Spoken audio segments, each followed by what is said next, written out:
Hello, I'm Jann Paxton, and today we're going to be doing some comping of different photos to make a new photo. And I just wanted to start off by showing you a photo of an actress that I just did a project for, where I took this photo. You can see her hair is kind of a mess. She was playing a one-woman show about Judy Garland, and her hair was kind of messy, and there were some other things wrong with this photo. So using warp tools in PaintShop Pro, I made this from it. I took sequins from her dress and used them as a background, totally restyled the hair, changed the expression. Actually, let me bring that back up so you can see that.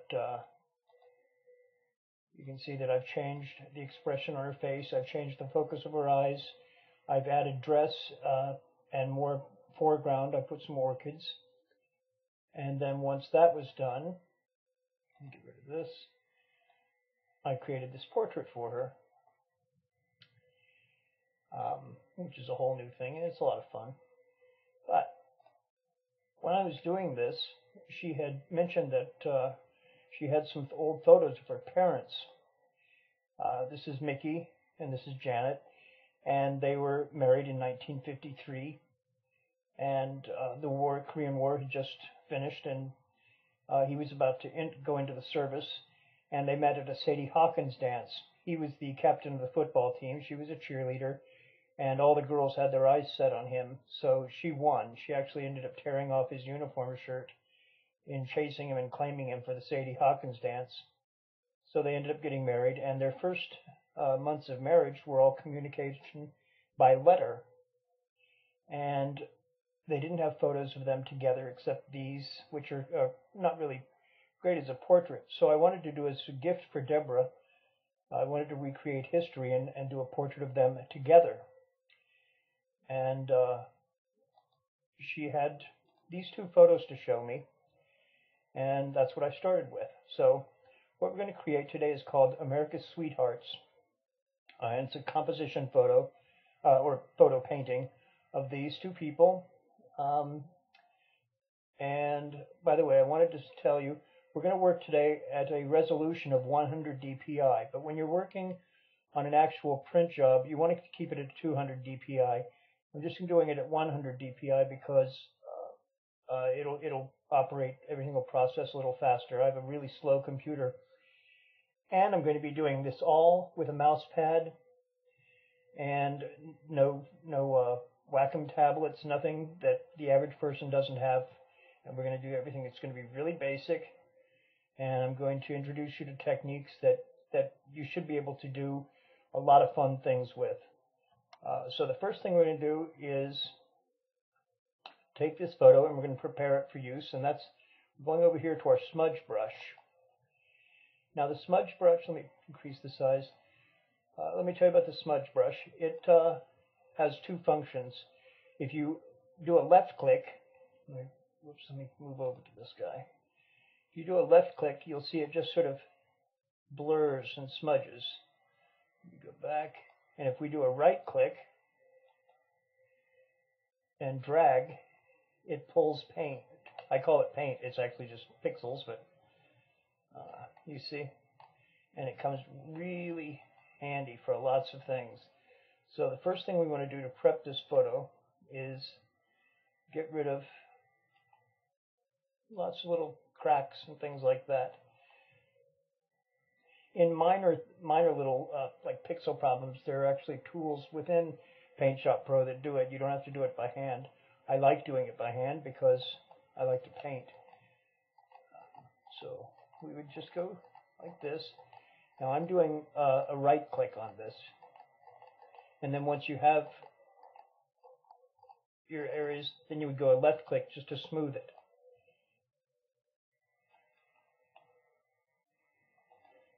You can kind of think of your right click as your sledgehammer and your left click as your roofing hammer or your finishing hammer.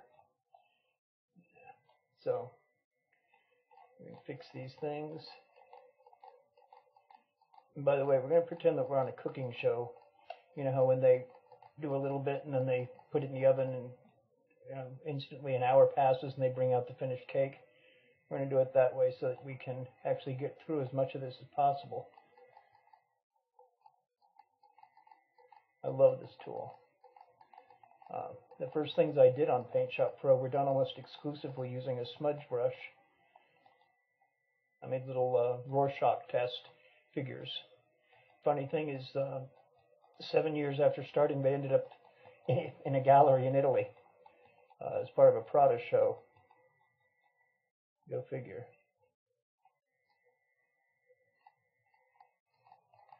Okay, so you see what this is for. So once we have that, we're going to jump ahead here, and I'm going to show you the next thing is we want to isolate him from the background. We don't need that background. So we're going over here to our selection, our little lasso, and we're going to go Freehand Selection, and then up in the selection type, you see we have point to point, smart edge, freehand. I'll show you what a freehand. Clicking the left, you can just draw sort of freehand shapes. Right click on it and it goes away. Let's change it over here. Let's go to point to point. This is great if you want to get some straight lines out of things. And to apply it, you just double click on your left. On your right, click single, it goes away. But what we want to do is we want to go to our smart edge. And that's a clever tool because if you follow a line, it interprets where you want to go.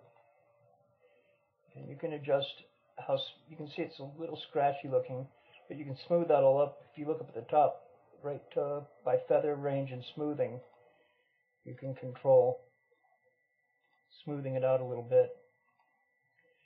I'm just going to do a really rough thing here.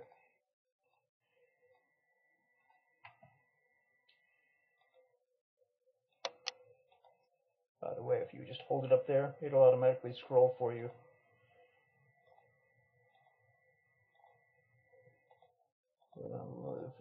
Get him separated.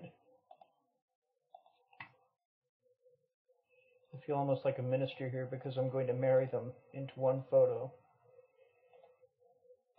And I'll even add the flowers and kisses.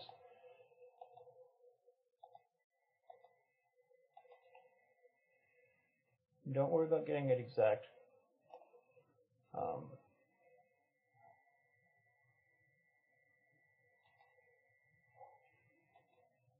draw it up to here. Double click. Okay. Now there are two ways of separating him. We can either go up here, edit, go down to copy. That's one way. Or we can just go over here to our pick tool and then left click, just tap it. And if you look, you see it just brought a separate layer. I don't need the background layer anymore, so I'm going to get rid of that. So that's what we have. Now, since we're bringing her into this, I'll do this stage right now. We're going to go up here into Image and Canvas Size. We need to make space for her. So first, I want to see what my canvas size is there. Okay, 2130 by 16.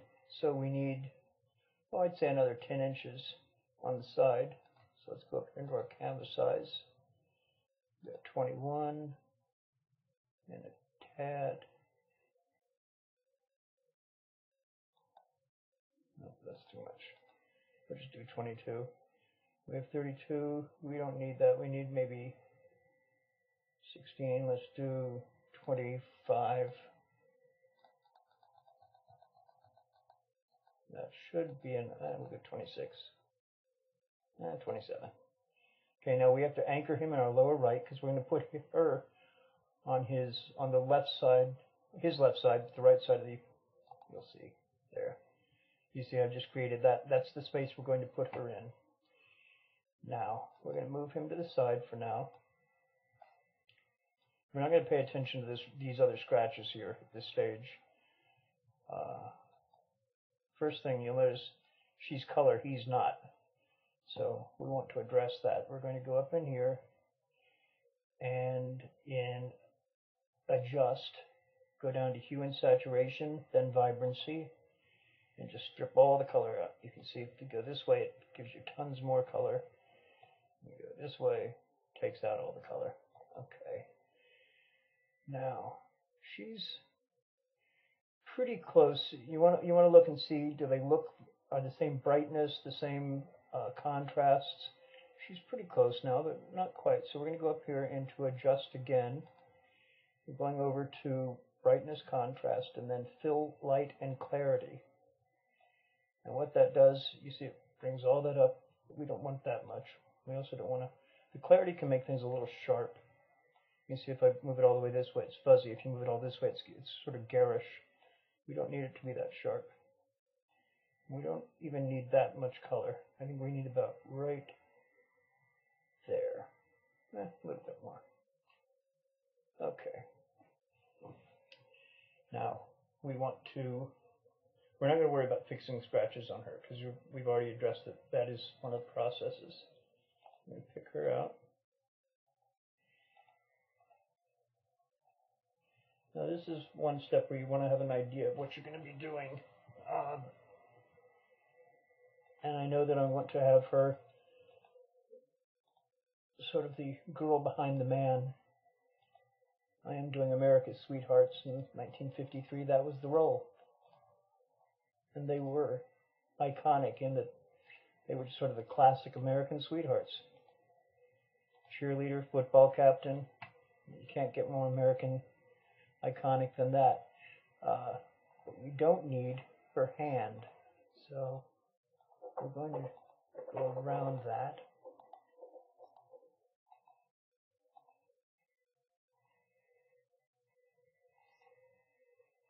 And just minimize that. So that's what we have of her. I'm going to copy her. Move over to him. And hit Paste as New Layer. And there she is. Now, this is where it takes some eyeballing. You have to see, like, size, relative to one another. That looks about right. And the angle. Let's put her right here. That's not right.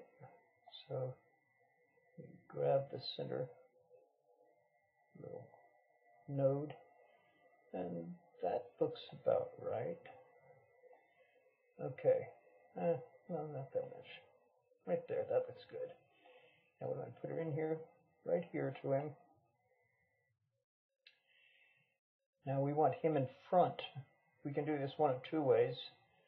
We can highlight him and then remove that part of her that's there, but we're going to try another method for now. We're going to duplicate him and put him in front of her.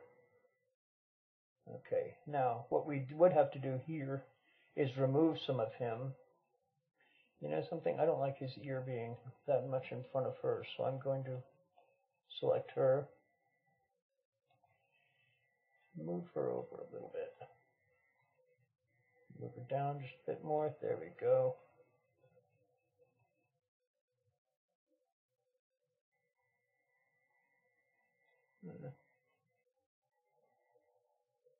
Right about there looks good.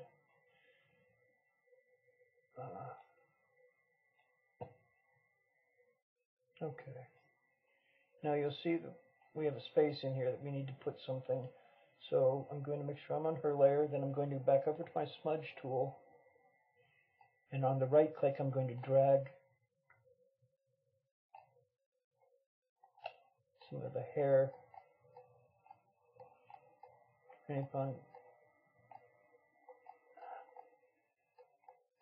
We can make it an ear, we could make a hair, we could do the same thing over here. Let me just pull a little bit more hair around. Okay. Now you'd see that her chin, the area of her jaw and chin are behind him, whereas they really should be resting on his shoulder. So we can do that by two ways. We can either cut him away, or we could go to our warp brush. Now move over to his layer. This is the warp brush here. We increase the size. It's best when using the warp brush, do it in small little adjustments. So let's keep our strength at about 50% and our hardness down at 30. 38. Can you see what's happening here? You see that? Okay, so I'm going to drag that down. Something else we need to do, although this is not really the tool that I would prefer for this, hit apply. Still would like her in a little tighter. Let's move.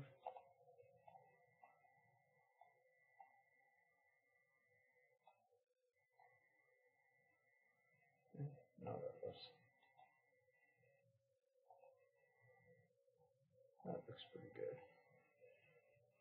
I still would like to show more of her jawline here. Let me see something there. Okay, that's good enough for now. And we want now to give some, we're going to create some more shirt for him. So let's go up here and go back to our Smudge Tool. Increase the size just slightly. Now, for the purpose of our demonstration, I'm just going to do a real quick, just to show you. You know, when you do this yourself for real, you would want to spend some more time. Actually, and also I want to give a harder edge.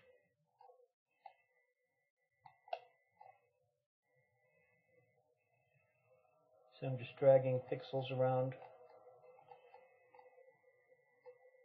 to create some more shoulder in here. And you'll want to think about trying to make the wrinkles and the ripples in the shirt, you know, match a bit.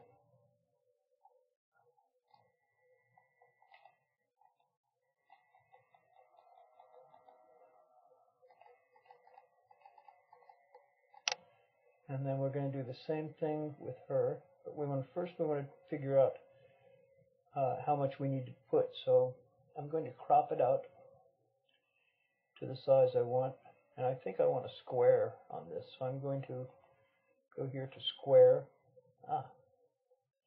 and that will tell me how much of her I need to build. And I'm going to take out a little bit of him on the left there, so that they're centered. It's nice to center things. By the way, your crop tool still preserves your layers. So going back to her, I'm going to go to my Smudge Tool. I'm going to build some shoulder. And this I'm doing with the right click, you know, dragging it. And some dress. Oh, first thing I'm going to do is, you'll see what I'm doing in a minute.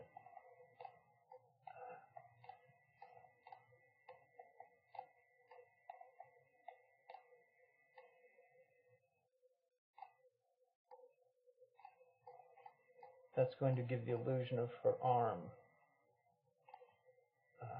crossing over to have her arm around him.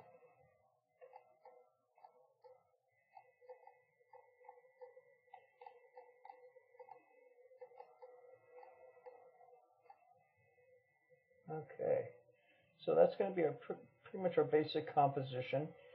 And at this stage, we'll also put a background just so we can have it there. I'm going to go up here to Layers, add a Raster Layer.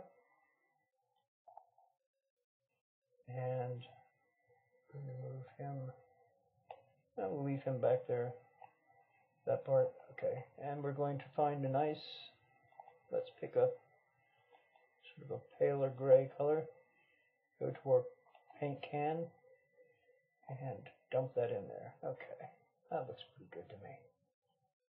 We're done with this. We have this. Now you'll notice that we have a difference, since these are from two different photos, you'll see different textures from the grain of the paper. So we want to go to our Smudge Tool. Now for this, you want to keep your hard edge way down. You want it real soft, otherwise you're going to get streaks. And opacity pretty low. Oops, let's move to her layer. And we're going to smooth it out. The reason we're doing this is so that if we have them both with no texture at all, we can add one texture that's for them both. And there are also many little things that we won't be covering here. I just want to give you sort of a cursory feel for what you can do. By the way, there's no right, there's no wrong. Every time I work with PaintShop Pro, I discover there's a new way of doing something that I'd been doing one way. I mean, there's just, it's unlimited, the amount of things you can do. It's like being a little kid in a sandbox.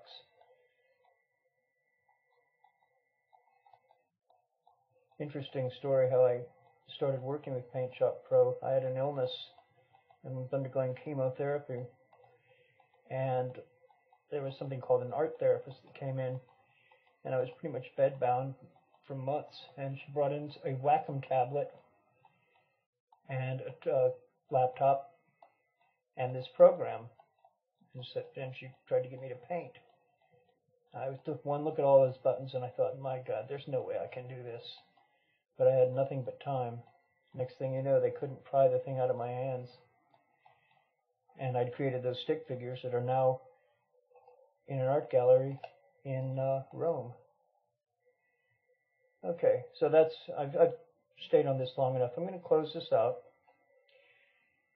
Another note, just save often. Just constantly save. We're going to save this, by the way, as a PaintShop Pro image. That preserves your layers. If you do it as a JPEG or a PNG or any of those, it won't preserve your layers. Okay? So that said, that's that. But I'm going to cancel it because I don't really want to save this. We're going to move ahead to, oops, where is that?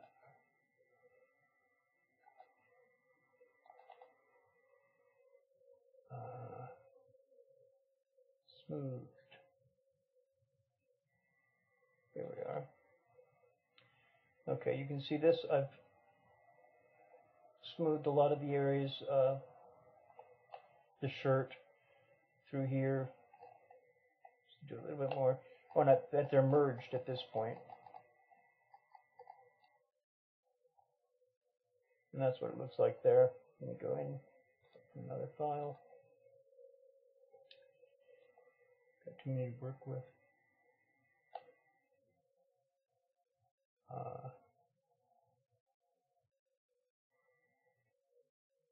Where is it?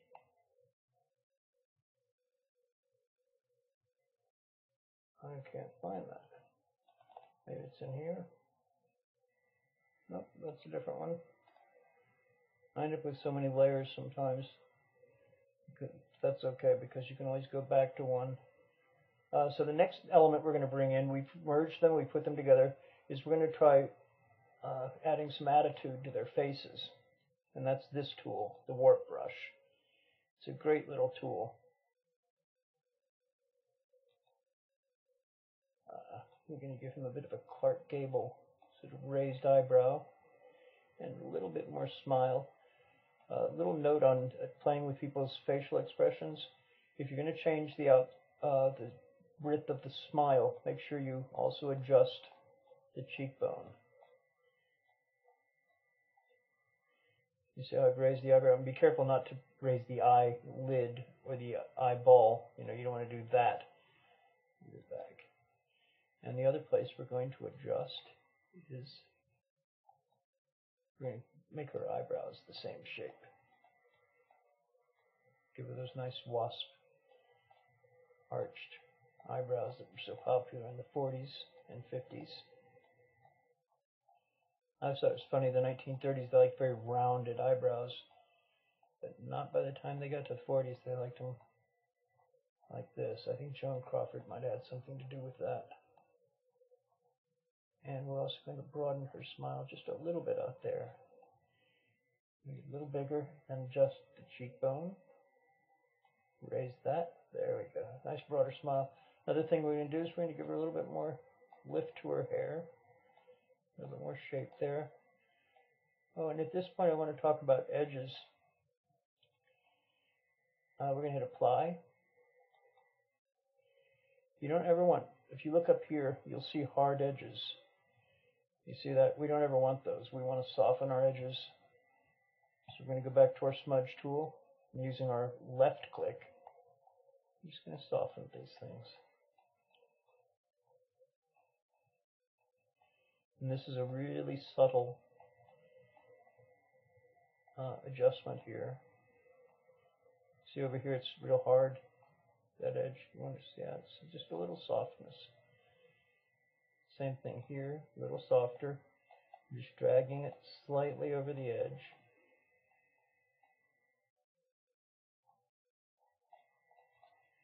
Same thing here in the hair.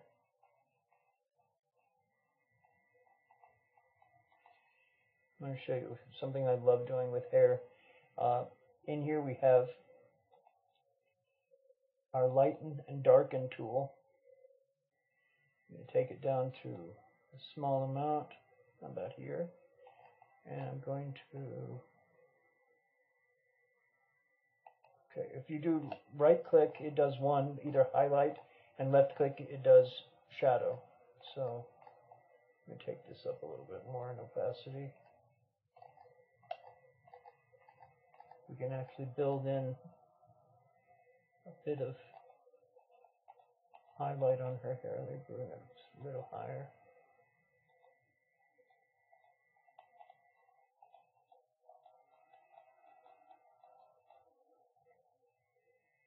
And also around here, to make it more convincing, we want to add, if he's in front, then she'd have shadow back here. And since she's in front, he would have shadow over here. Same thing around the ears, whatever's in front, you know, you want to put shadow behind it. It helps give the illusion of depth. See here? Like this. Oh, our size. Let's bring this up. Not that big. There we go. Oh, and density. That's right here. You can see how it did almost like a little spray brush. Whereas if we take it up, we get that. So for our purposes, we're going to keep it down really small. But, yeah, about there. You can see that. Let me get rid of that. And let me make it smaller. And then put a little bit of shadow back here. Same thing here and under here. You see now it looks like her cheekbone and jawline are in front of him. And here we're going to go behind. This tool is fun also. Make it smaller. For working, if you want to create the appearance of a little bit more depth in the folds of clothing, you can put that like there, and then you can go over top. The highlight. By the way, the highlight in this is the right click. The shadow is the left click. See, it just gives a little bit more of the illusion there. Same thing here. Oops, wrong one. Little highlight. Not that much. Take it down. Get rid of that. And rid of that. Yeah. I hope you can see what it does there. In places. Also, I'll give a little more highlight over her eyes. A little bit more along the lip. Make the lipstick a little shinier. And back here, some more shadow behind here.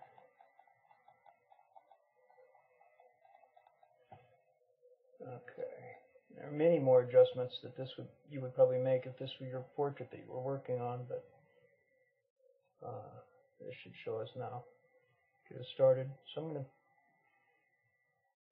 to leave this open and bring in the next element. And that is the letter, which is here. And I told you at the beginning that this couple always communicated by letter in their early days of their marriage, so I wanted to bring that element in here. So I'm going to firstly create a new layer, and I'm going to go over here to my pick tool, magic wand, and select this layer. Then I'm going over here to the letter. I'm going to hit copy, and over here, going into image to paste into selection. What that does is it automatically resizes it to fit exactly in there. Then I'm going to right click with my magic wand to deselect, so it's just sort of set there. Get rid of this, I don't need it. Now that we have this here, I'm going to show you some fun things. Over here we have the blend range. So I can go darken, let's scroll down to lighten, and here again there's no right, there's no wrong, just scroll through and see what looks good to you.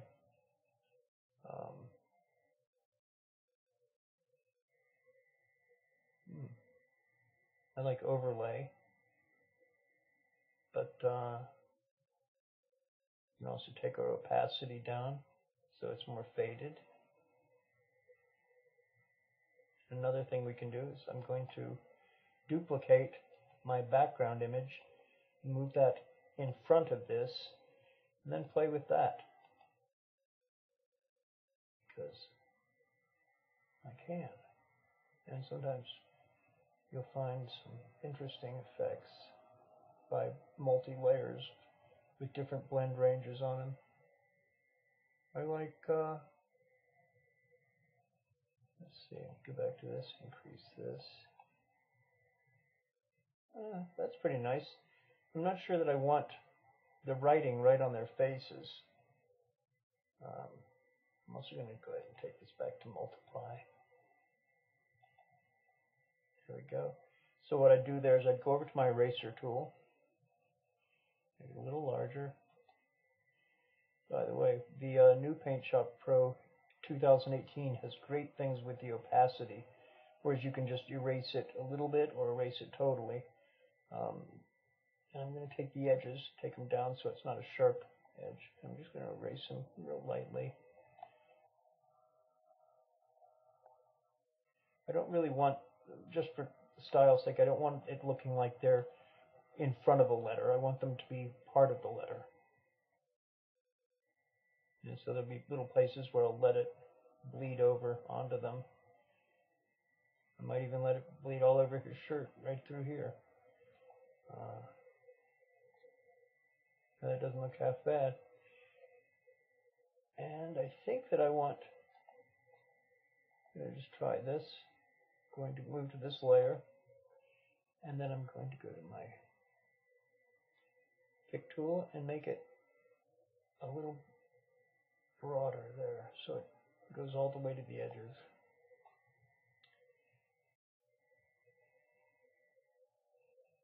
Yeah, like that.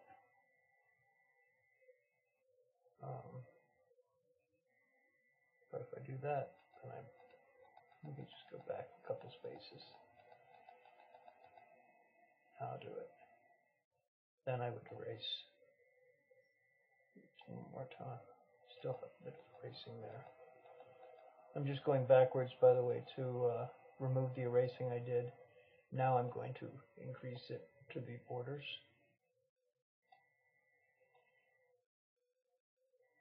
Now I'll erase. That's one of my favorite tools, is that back button. It's the most forgiving tool ever created, I think. You can make a multitude of, I won't say mistakes, I'll say misdirections. If only life was easy. You just hit a button and you can go back and start again, or go back to where you were before.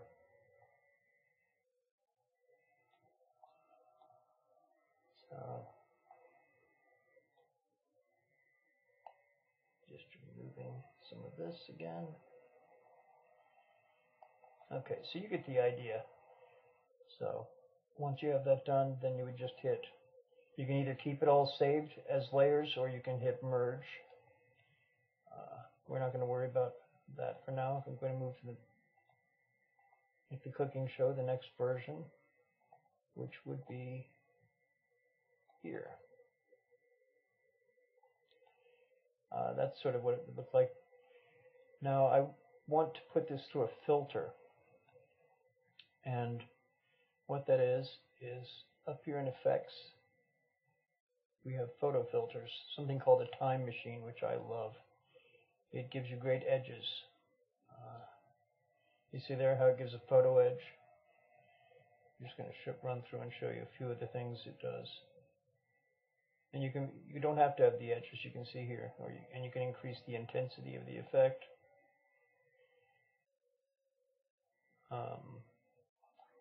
This one's kind of fun to give you that look of a box camera. See with those edges here. See, that's kind of nice. But I don't really want it looking so much like a photo as a painting. Let's see what else we have here.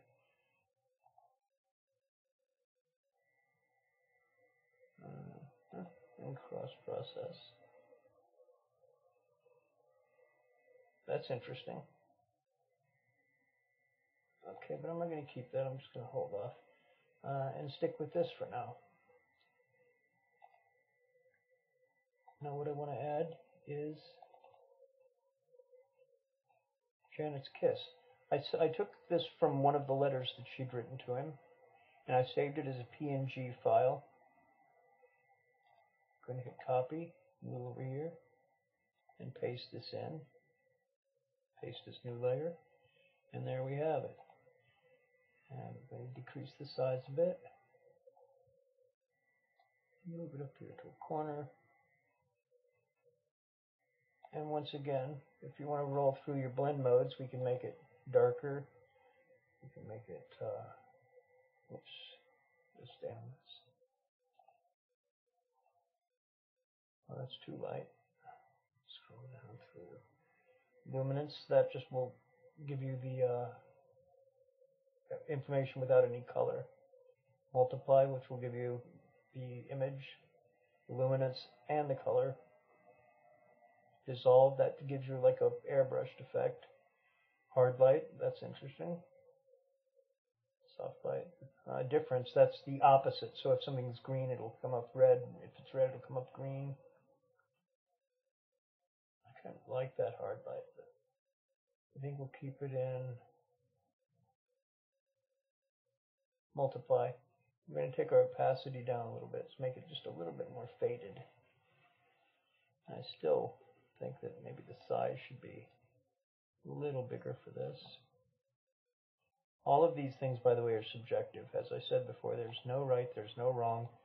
Just whatever you want to do. Enjoy it. The last thing we would do to this, well, let's merge this because we're going to go into layers, merge, down, or flatten, or merge visible, merge to a new layer. There's whichever one works for your purpose. You can also right click on something and it'll give you some of the same menus. Now we need to add a texture to this. Take it up to large.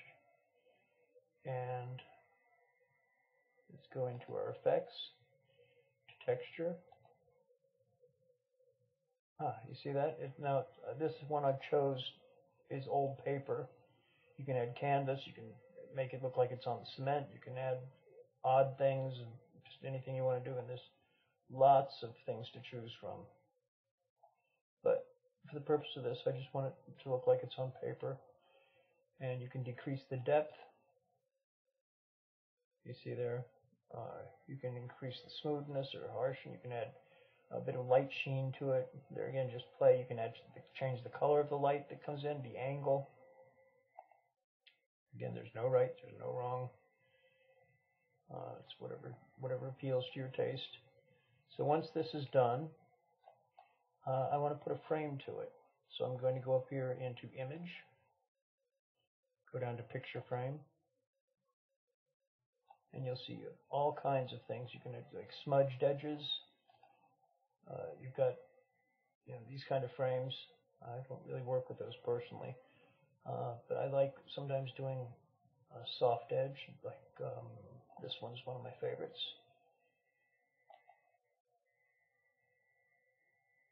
There you go. And that gives you a nice border. It's almost like it's matted, and then you can write a signature out here or anything you want to do. So I'm going to sign the work. I probably have a pre-done signature that I would use, but for the purpose of this, we're going to just grab sort of a light gray, our paintbrush. Let's take our size down, our opacities up. We'll just put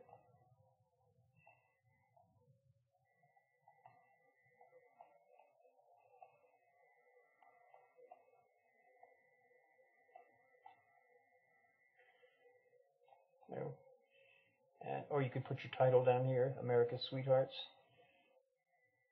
That said, I'm going to show you the finished product now, the way it was that I did for her. And that was, I think it was here was the one that I eventually did for her. We didn't put the kiss up there. I don't know why, but anyway, that's that. Oh, I wanted to show you one last thing about that the warp tool that was fun. I want to show you two images that I did. This is a fun tool. This is a portrait I did called The Gentleman Collar, and I got really bored with it, so I took my smudge tool, my warp tool, and I started having a bit of fun. This is a fun tool. Eventually, I created that. I called little Disney character there, or something from The Hobbit. So that warp tool is a fun tool. Anyway, I want to thank you for sharing this with me, and enjoy PaintShop Pro 2018 version. Bye.